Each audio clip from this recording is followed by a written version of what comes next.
টানা বৃষ্টিতে পুরুলিয়া জেলার বিভিন্ন এলাকায় জলমগ্ন পরিস্থিতি তৈরি হয়েছে। এরই মধ্যে মঙ্গলবার সকালে সাতুরি থানার অন্তর্গত সুভাষ রোডের কোটালডি রেলগেটের কাছে জলের তীব্র স্রোতে বাইক সহ ভেসে গেলেন এক বাইক চালক।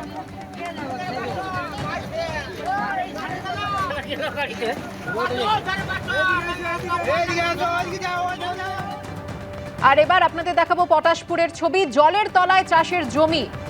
টানা বৃষ্টিতে জলমগ্ন পূর্ব মেদিনীপুরের পটাশপুর ও হলদিয়ার একাধিক এলাকা। চাষের জমি, ঘর বাড়ি সবই তলিয়ে গেছে জলের তলায়।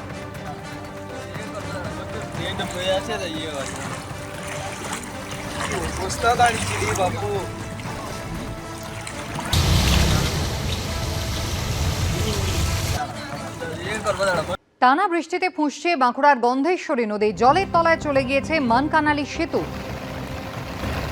গতকাল রাতে সেতু পারাপারের সময় জলের তোড়ে এভাবেই ভেসে গেল ডাম্পার। বরাত জোরে প্রাণে বেঁচেছেন চালক এবং খালাসি। সেতু দিয়ে যান চলাচল বন্ধ করে দিয়েছে প্রশাসন। বিচ্ছিন্ন বাঁকুড়া শহরের সঙ্গে 14 থেকে 15টি গ্রামের যোগাযোগ।